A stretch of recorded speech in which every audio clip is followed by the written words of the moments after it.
Aula de estruturas de repetição. As estruturas de repetição JavaScript permitem que você execute um determinado bloco de código várias vezes até que uma determinada condição seja alcançada. Nós temos algumas estruturas de repetição na linguagem. Temos a estrutura for, que é a que nós vamos estudar na aula de hoje, a estrutura for-in, a estrutura while e do while.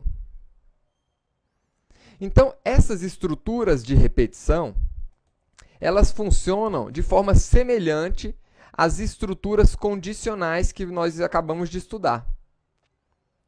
Então, a estrutura if, por exemplo, ela vai permitir ao código JavaScript informar que esse trecho de código deverá ser executado se essa condição for atendida. Então, quando o nosso script encontrar essa palavra-chave if, ele vai testar a condição que está dentro dos parênteses, e se esse teste for verdadeiro, o bloco de script vai ser executado. Senão, ele não é executado. Isso foi o que vocês acabaram de aprender. A nossa estrutura de repetição for trabalha de uma maneira muito semelhante. A linguagem JavaScript identifica essa palavra-chave for e, caso o teste seja verdadeiro, o bloco de script vai ser executado. Então, nessa estrutura de repetição, nós temos aqui alguns elementos. O primeiro é a própria palavra-chave for, que indica que o script encontrou uma estrutura de repetição. E nós temos outros elementos aqui. O primeiro elemento é a inicialização da nossa variável que vai ser usada para realizar o teste, se é ou não para executar o script. O segundo elemento é o próprio teste.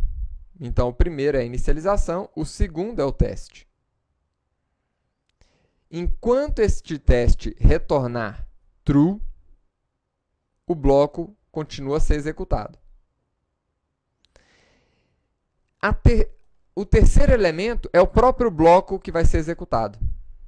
E assim que o bloco for executado, a gente chega no quarto elemento aqui, que é a atualização. Então, a execução dessa nossa estrutura de repetição vai acontecer dessa maneira. Opa, encontrei uma repetição. Inicializo a variável. Testo a variável. É verdadeira? Executamos o código que está dentro do bloco. Terminou a execução do código? Atualiza novamente a variável e começa de novo esses passos, né? Testa e executa o código. Atualiza, testa e executa o código, né? Sempre, depois da primeira vez, ele vai sempre atualizar esses três últimos passos aqui. Essa questão aqui da atualização, com esse operador mais que vocês já aprenderam, pode ser utilizado também para diminuir ou decrementar o valor que vocês têm aí. Vamos ver como é que isso aqui funciona na prática.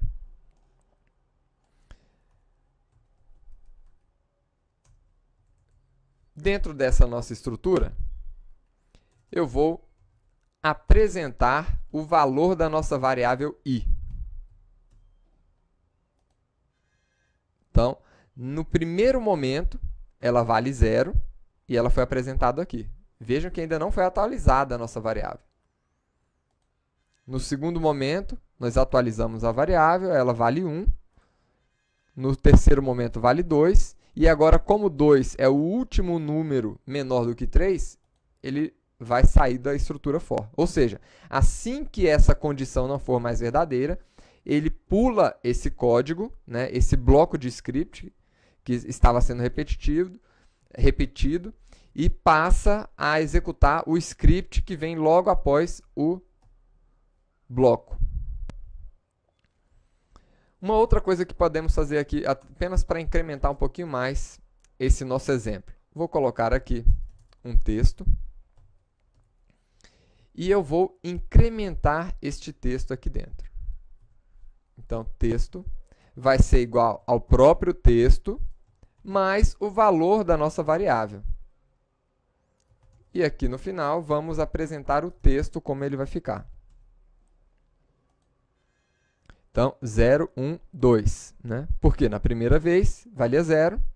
Como eu estou adicionando o valor dessa variável a um bloco de string, né? Então, ele interpreta isso aqui como string e coloca 1 e 2, que são os outros números que nós temos. Nós já vimos em outras aulas que nós podemos diminuir essa expressão com esse operador mais igual. Né? A gente pode adicionar o valor de i direto no valor do nosso texto dessa forma. Vou aumentar um pouquinho mais aqui o número de itens do nosso for e ver o resultado. Né? De 0 a 9 aqui. Agora, vamos separar esse nosso texto, cada um dos elementos, com uma vírgula. Então, eu vou adicionar uma vírgula ao final de cada elemento. Vamos ver como é que vai ser apresentado. 0,1,2 até o 9. Como eu disse para vocês, é possível, inclusive, fazer essa repetição decrementando a nossa variável. Se a nossa variável começasse com 10 e eu quisesse que ela fosse de 10 até 0, então, enquanto i for maior do que 0, eu executo essa operação. Então, eu poderia decrementar a nossa variável para ter o efeito aqui inverso, né, de contagem regressiva. Tá bom? Nós poderíamos também fazer uma operação aqui para verificar quais são os números pares. Então, os números pares de 0 a 20, quais são? Como é que a gente poderia fazer isso? Com a nossa estrutura condicional, né, que nós já aprendemos, if, eu posso fazer uma verificação. Qual é a verificação que a gente quer fazer? Qual é a condição que eu quero validar?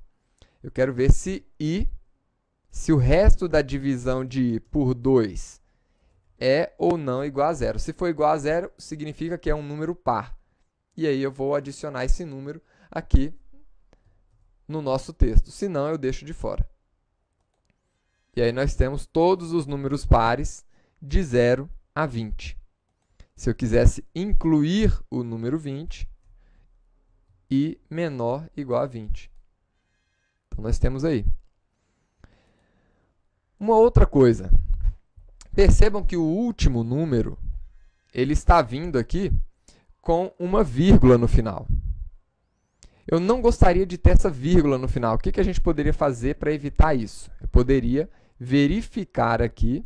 Então, vamos lá. Eu quero verificar, né, se o nosso i é igual a 20, que é o último número. Se for igual a 20, eu não quero incluir essa vírgula.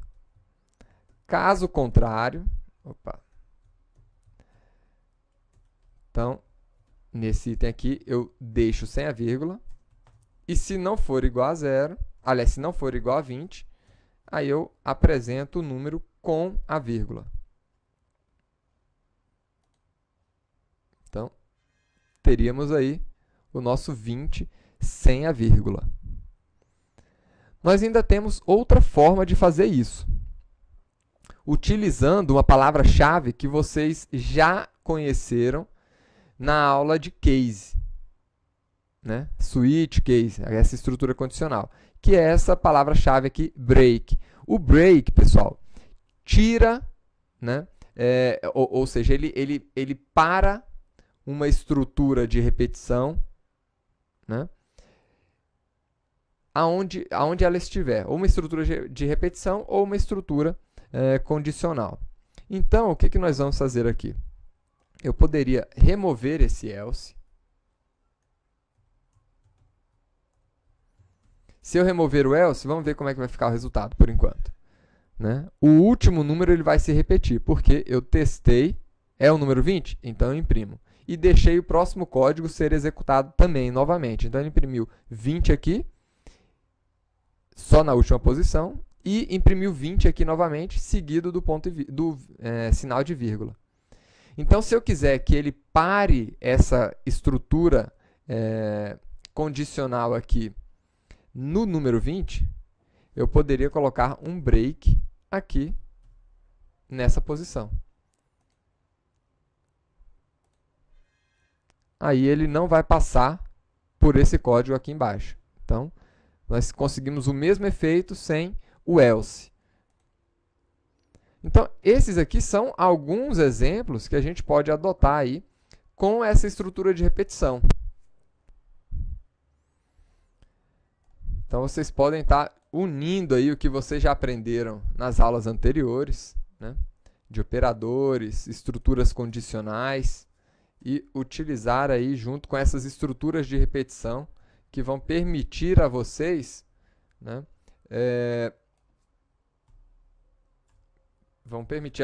aí executar um mesmo trecho de código repetidas vezes. Quantas vezes esse teste for verdadeiro.